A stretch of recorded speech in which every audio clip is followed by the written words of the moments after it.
আসসালামু আলাইকুম প্রিয় অনার্স ডিগ্রি প্রাইভেট বেস শিক্ষার্থীবৃন্দ, সবাইকে স্বাগতম আজকের ভিডিওতে। আজকে যেই টপিকটি আলোচনা করব সেই টপিকটি হলো যে poster, banner, festoon, slogan. Honours degree দোনোটা কোর্সেই এই টপিকগুলো আসে। অর্থাৎ এই টপিকগুলো বলতে এখানে পোস্টার আকারে মূলত আসে, কখনো কখনো ব্যানার হিসেবে আসতে পারে, কখনো ফেস্টুন হিসেবে আসতে পারে, স্লোগান হিসেবে আসতে পারে। তবে যেইটাই আসুক নিয়ম কিন্তু একটাই এবং লেখাও একটা। এই জন্য এখান থেকে যেইটাই আসুক সেটা দিয়ে আমরা লিখতে পারবো, তবে নিয়ম হলো একটা। আর এখানে বেশিরভাগ ক্ষেত্রে, কারণ আজকে কত বছর, অনেক বছর যাবৎ এই যে পোস্টার আকারে আসে, এটা মানে পোস্টার নাম দিয়ে আসে এই টপিকটা থেকে। সবাই পোস্টার আকারে মানে চিনবেন বা জানবেন। আর এখানে ব্যানার, ফেস্টুন, স্লোগান দিয়েও আসতে পারে। এগুলা অপশনালভাবে দিয়ে রাখছি নামগুলা। যদি আসে ওই একই নিয়মে দিব, জাস্ট একটু একটা ডিজাইন আছে, ওই ডিজাইনটা একটু আমরা কি করব, একটু চেঞ্জ করে দিব।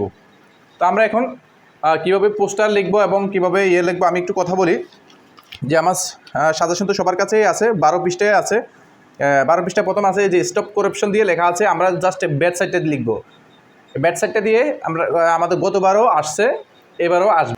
পোস্টার কিন্তু সহজ, পোস্টার সহজ এবং পড়াগুলো একদম সহজ। পোস্টারের মান ডিগ্রি কোর্স এবং কোর্সে, অনার্স কোর্সে 4 অথবা 5 দিয়ে আসবে। সবাই এটা ভালোভাবে খেয়াল রাখবে। 4-এ 4 বা 5-এর 5 পাওয়া সম্ভব। এই পোস্টার আমি যেভাবে শিখাবো ঠিক সেভাবেই। তো এটা কখনোই মিস করা যাবে না। মাত্র 4 লাইন লিখে, মানে 4 লাইন বলতে 4টা সেন্টেন্স লিখে আমরা পোস্টারের পুরো মানটা আমরা পেয়ে যাব। তবে সঠিক নিয়মে লিখতে হবে। সঠিক নিয়মে লিখতে হলে অবশ্যই আমাদের এটা ভালোভাবে একটা ফলো করতে হবে একটু। সবাই তো সাজেশন নিয়েছে, কিন্তু সবার কাছে তো আর এই সঠিক নিয়মটা জানা নাই। এই জন্য আমরা অবশ্যই এখানে সঠিক নিয়মটা আজকে শিখব। এখানে আজকে আমরা যেহেতু সঠিক নিয়ম শিখতে আসছি এবং শেখার জন্যই আসছি, অবশ্যই এটা ভালোভাবে খেয়াল করব। প্রথমে আমরা এখানে কিছু লিখব, মানে এখানে আমার লেখাটা লিখব, তারপরে এখানে কিছু বুঝিয়ে দিব। এখানে কিছু ভুল আছে, ভুলটা আমি শুধরিয়ে দিব। তো এগুলো ভালোভাবে খেয়াল রাখবে। প্রথমে এখানে যেহেতু আছে স্টপ করাপশন, আমার এখানে আছে স্টপ করাপশন। এখন ব্যাড সাইড, ব্যাড সাইড কোনগুলা? হ্যাঁ, bad side, sorry, bad side. এখন ব্যাড সাইড কোনগুলা? ব্যাড সাইড মানে খারাপ দিকগুলো, সামাজিকভাবে যেগুলো খারাপ দিক, যেমন লোডশেডিং হতে পারে, তারপরে ফ্লুড মানে বন্যা, করাপশন অর্থাৎ দুর্নীতি, রোড অ্যাক্সিডেন্ট, তারপরে আর্সেনিক পলিউশন, যত ধরনের পলিউশন আছে সব পলিউশন। তার প্রাইস হাইক, হ্যাঁ প্রাইস হাইক, এগুলো খুবই ইম্পর্টেন্ট। মানে এই নামগুলো দিয়ে আসবে যে এটা খুবই ইম্পর্টেন্ট। এই জন্য আমরা এগুলো ভালোভাবে শিখবো যে এই নামগুলো দিয়ে আসতে পারে। মানে প্রাইস হাইক বলতে এখানে বোঝাচ্ছে যে দ্রব্যমূল্যের ঊর্ধ্বগতি, ঠিক আছে? তো এখন যেটা দিয়ে আসো, এখানে কিন্তু একটা চার্ট দেওয়া আছে, যে আমি এগুলো চার্টগুলো লিখবো না। এর আগেও আমি সবাইকে লিস্টটা দিয়েছিলাম। এখানে চার্টগুলো দেওয়া আছে কি arsenic pollution, traffic jam, terrorism, এগুলো সব কিছুই আছে। জাস্ট আমি বলে দিচ্ছি যে ব্যাড সাইড মানে সামাজিক যত খারাপ সাইড দিয়ে বা যতই ব্যাড সাইড নাম দিয়ে আসুক, আমরা অবশ্যই এই নামে মানে এই প্যাটার্নে আমরা শিখবো। তো প্রথমে আছে, আমি ব্যাড সাইড এই কথাটা মানে এখান থেকে কেটে দিচ্ছি। আমরা পোস্টার, যেহেতু আমাদের যত নঙে থাকুক আমরা পোস্টার লিখবো। এখানে উপরে লিখবো পোস্টার। কি লিখবো? পোস্টার। পোস্টার নামে আমরা একটা কি করব, শিরোনাম করব। তারপরে এখানে যেহেতু আমার শিটে দেওয়া আছে স্টপ, স্টপ করাপশন, করাপশন দেওয়া আছে তাই না? Corruption, sorry, corruption. এই যে এই জিনিসটা একটু বোঝার দরকার আছে।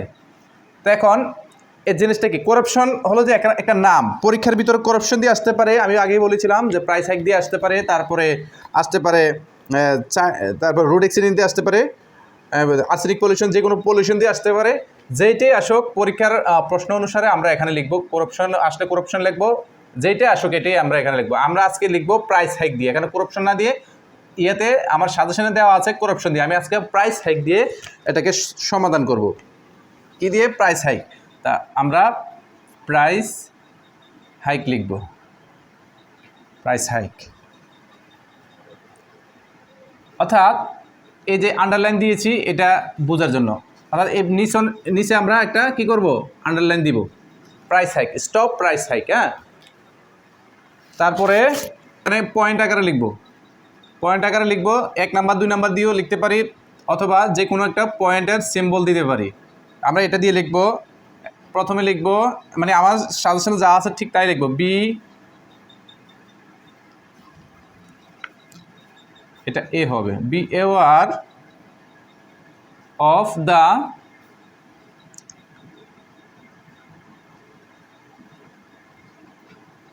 harmful effect of, এখানে কিন্তু আমার সাজেশনে করাপশন দেওয়া আছে, কারণ এখানে আমি একটু ভুলটা বলেছিলাম যে এখানে ভুলটা আমি একটু চিহ্নিত করে দিই না সাজেশনে। তো এখানে সবসময় রাখতে হবে, এখানে আমরা যেই বিষয়টা বসাবো ঠিক এখানে সেই বিষয়টা বসাবো। আমার সাজেশন এখানে করাপশন দেওয়া আছে, এখানে করাপশন বসাবো না, এখানে বসাবো প্রাইস হাইক, এখানে অর্থাৎ প্রাইস হাইক। আশা করি বিষয়টা সবাই বুঝতে পারছে, প্রাইস হাইক। তারপর আমি একটু আন্ডারলাইন করে দিচ্ছি, এটা সবাই আন্ডারলাইন করবেন আবার এই পরীক্ষায়। এখানে এটা চেঞ্জ হবে, আমি এটা বোঝাচ্ছি যে এটা চেঞ্জ হবে এই জায়গাটা সবসময়, মানে এখানের নাম অনুসারে সবাই মনে রাখবে। তারপরে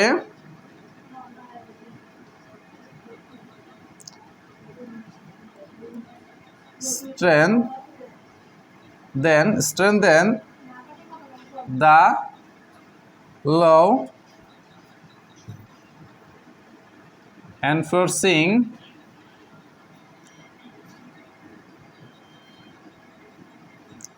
agencies,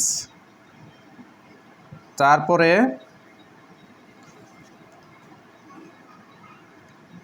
build up strong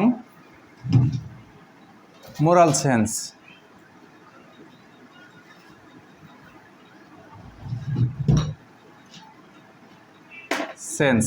আমি আমার লেখাগুলো অবশ্যই সবার কাছে আছে, বাট আমি তবু লিখিয়ে দিচ্ছি একটু। আচ্ছা, আরেকটা সেন্টেন্স আছে, ওই সেন্টেন্সটাও শেষে দিয়ে আমি পুরোটা লিখছি না, এখানে জায়গা হবে না, আমি একটু বোঝানোর জন্য আমি একটু পুরোটা লিখবো না। আরেকটা সেন্টেন্স আছে, ওইটাও লিখতে হবে, আমি একটু লিখে দিচ্ছি। যেখানে আছে কি, make a forceful social campaign against corruption. তো সবার শেষে একটা করাপশন আছে না, তো আমি এই জায়গাটা মনে করো লিখছি, এখানে করাপশন আছে, আমরা করাপশন দিব না, এখানে যেহেতু প্রাইস হাইক আছে এখানে প্রাইস হাইকটাই দিব, প্রাইস হাইক। এটা দেওয়ার পরে আমাদের লেখা কিন্তু শেষ, কিন্তু আসল কাজ রয়ে গেছে। এখন যেহেতু এটা ব্যানার, পোস্টার বা পেস্টুন, স্লোগান যাই আসুক, আমরা যেহেতু পোস্টার লিখছি, এখন পোস্টারের গড়টা কীভাবে হবে, গড়টা অবশ্যই এই লেখাগুলো লেখার পরে সবাই গড় লিখবে, একটা পৃষ্ঠা শুধু পোস্টার লিখবে, আর কোনো কিছু লিখবে না। এই গড়টা অবশ্যই একটা স্কেল দিয়ে দিবে, সবাই স্কেল ব্যবহার করে দিবে সোজা করে। যেহেতু আমার স্কেল নাই, আমি একটু জাস্ট নমুনাটা দেখিয়ে দিচ্ছি। এভাবে গড় দিবে, গড়টা অবশ্যই সোজা করে দিবে, এবং গড়ের ভিতরে সকল লেখা থাকবে। এই যে স্টপ প্রাইস হাইক, এটাও গড়ের ভিতরে লেখা থাকবে, গড়ের ভিতরে শিরোনাম হবে। আর এখানে যে নিয়মগুলো আছে ঠিক এই নিয়মগুলো আমরা সবসময় মেনে চলবো।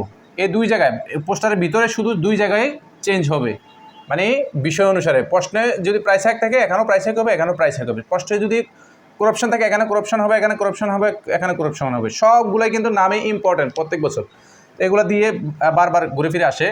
আর এটা যেহেতু পোস্টারটা ঠিক এভাবে লিখলেও হবে, সমস্যা নেই।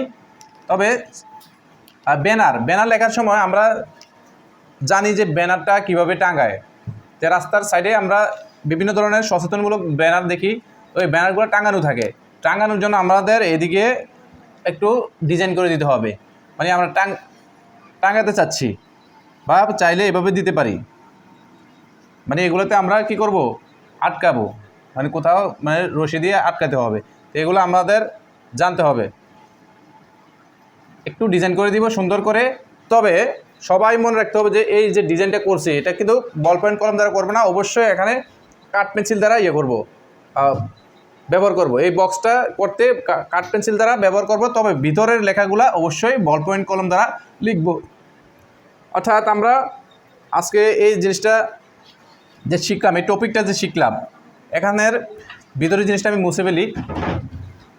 কিছু ব্যবহারের জিনিস অর্থাৎ উপকরণগুলো আমরা একটু লিখে দিচ্ছি, নোট করে দিচ্ছি, যেন সবার মনে থাকে। উপকরণ কি কি লাগবে? স্কেল লাগবে, স্কেল, ঠিক আছে, অর্থাৎ মাপকাঠি লাগবে। তারপরে 2 নম্বরে কাঠ পেন্সিল লাগবে, কাঠ পেন্সিল,